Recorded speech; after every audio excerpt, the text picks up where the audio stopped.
Para saudara, kasus H.G. Unangahale ini makin kesini makin melebar, bahkan terkesan mengaburkan kasus Billy. Tensi ketegangan sejak awal seolah diskenario antara yang lemah dan yang kuat. Gereja lalu dipersonifikasikan sebagai otoritas yang sedang merampas dan menindas. Lalu masyarakat kecil yang lugu dijadikan pion-pion dalam percaturan kepentingan atas nama kemanusiaan dan hak ulayat. Pada titik itu kemanusiaan bukan lagi perjuangan, namun berubah menjadi jualan. Usaha gereja yang bertahun-tahun berproses untuk mengedukasi umatnya, untuk menunjukkan kebenaran tentang hak dan kewajiban sebagai warga negara, sekaligus agar umat bisa taat pada aturan, dipakai sebagai kesempatan membangun strategi baru dengan menyusupkan narasi-narasi perlawanan. Para saudara terkasih, salah satu penggagas awal kemudian menyadari bahwa mereka sedang dipakai karena perjuangan mereka bukan itu, dan inilah kesaksiannya. Gerakan untuk hak rakyat atau rumput atau rakyat kecil punya hak itu awal mulanya prinsipnya atau penggagas awal adalah saya sendiri pada tahun 1996.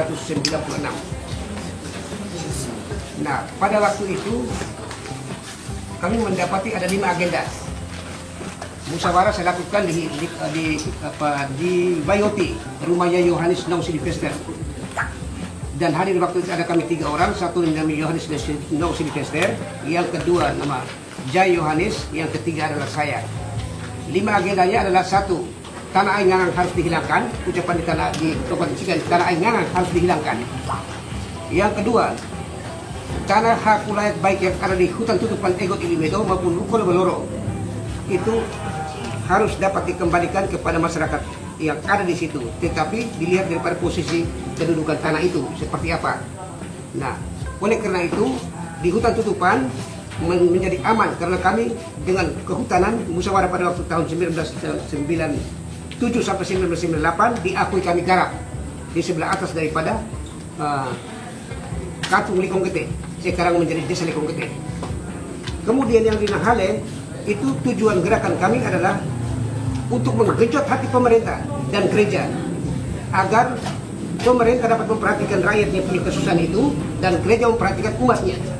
Maka kami inginkan tanah yang kosong itu diberikan kepada kami daripada berikan orang luar semua, karena terjadi dasar gerakan itu karena pada tahun 1996 tanah itu seluas 783 hektar dari Vikariat Apostolik Ede kembalikan kepada pemerintah Sewa Praja, maka pemerintah Sewa Praja bagikan kepada orang luar daripada tanah air. Nah, itu yang saya tidak terima. Lalu kemudian tahun 1992 waktu gempa, nah itu ada 20 hektar lebih diberikan kepada orang pulau pada saat itu terjadi gempa. Nah, pertanyaan kita, kami yang di situ di mana hak kami untuk bisa dapat? Oleh karena itu permintaan kami agar perhatian dari pemerintah, kasihlah kami kepada tanah yang kosong itu supaya bisa menempati sedikit atas nama kami orang tanah sendiri pada waktu itu.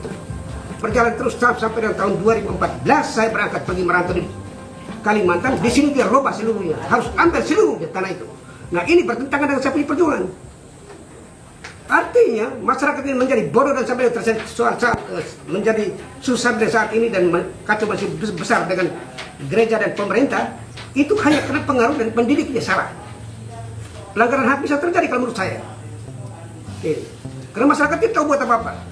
Karena dengar dari pendidikan itu, maka mereka berani buat perlawanan itu. Ini menurut saya orang bodoh ya. Saya tidak tahu apa-apa.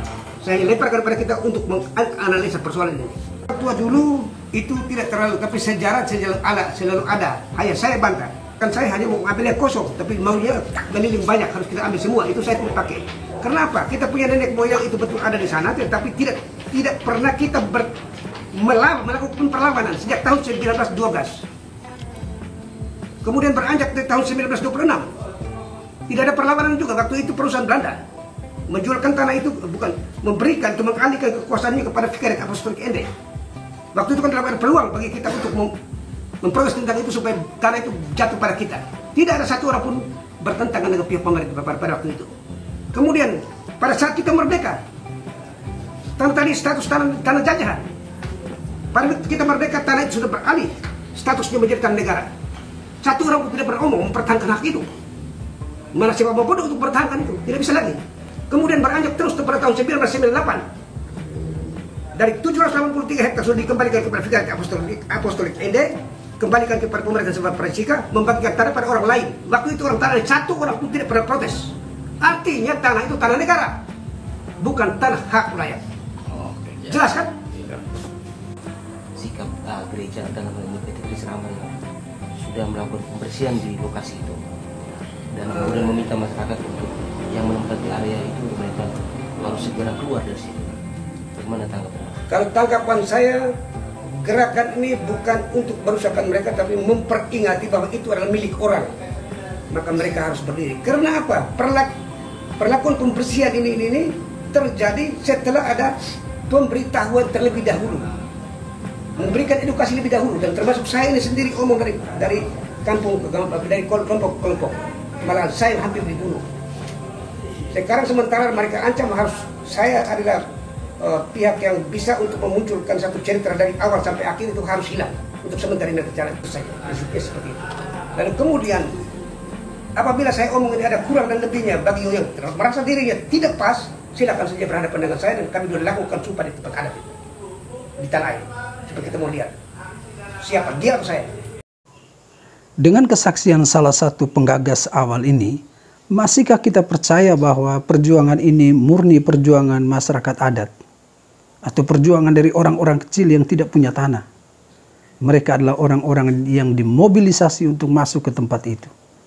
Jika masalah HGU Nangahale digiring ke masalah pelanggaran HAM, maka pertanyaan pokoknya, apakah dengan mendirikan rumah-rumah di tanah perkebunan kelapa yang jelas status hukumnya adalah milik negara yang diserahkan kepada seluruh umat Katolik Keuskupan Maumere melalui keuskupan dan dikelola oleh PT Krisrama adalah perbuatan yang benar menurut HAM?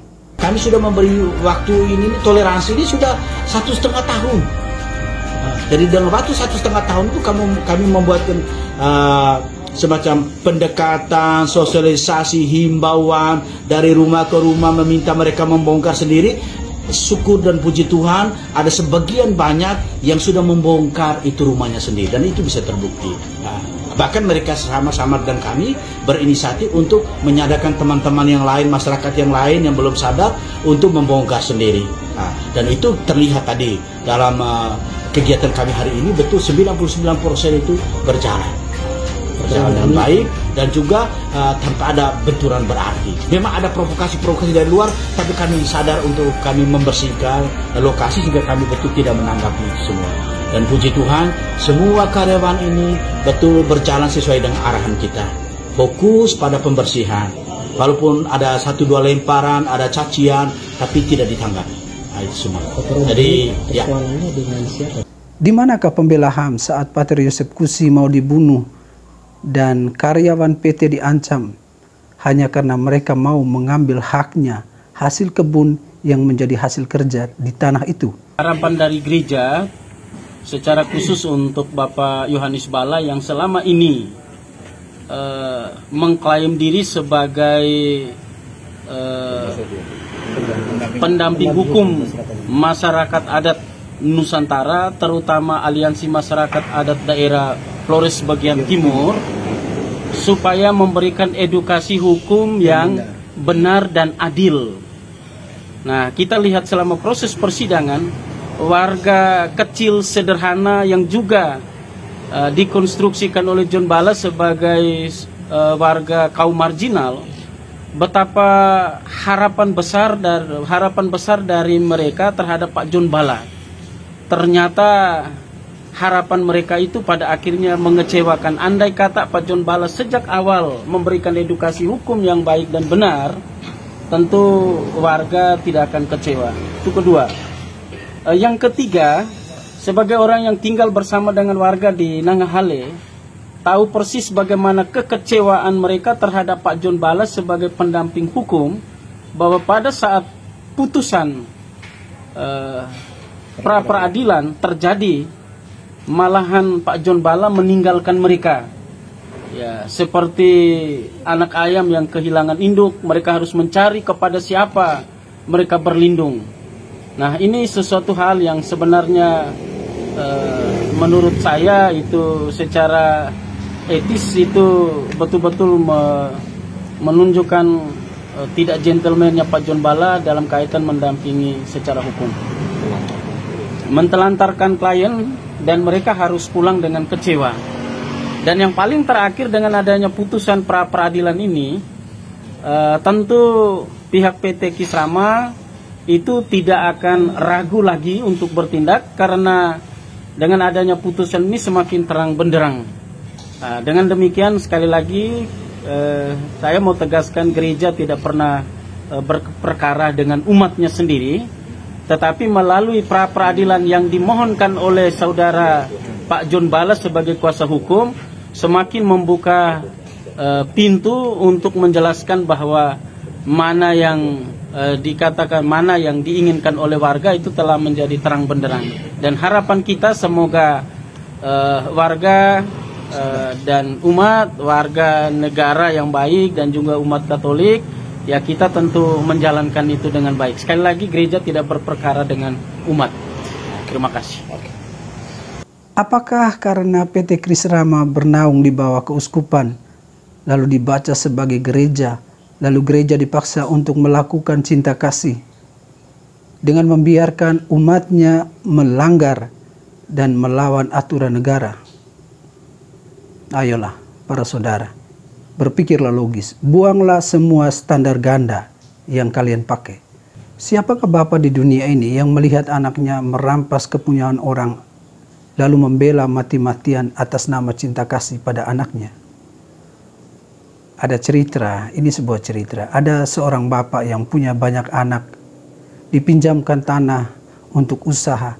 Tanah itu adalah milik negara, dipinjamkan kepada satu keluarga dengan jangka waktu.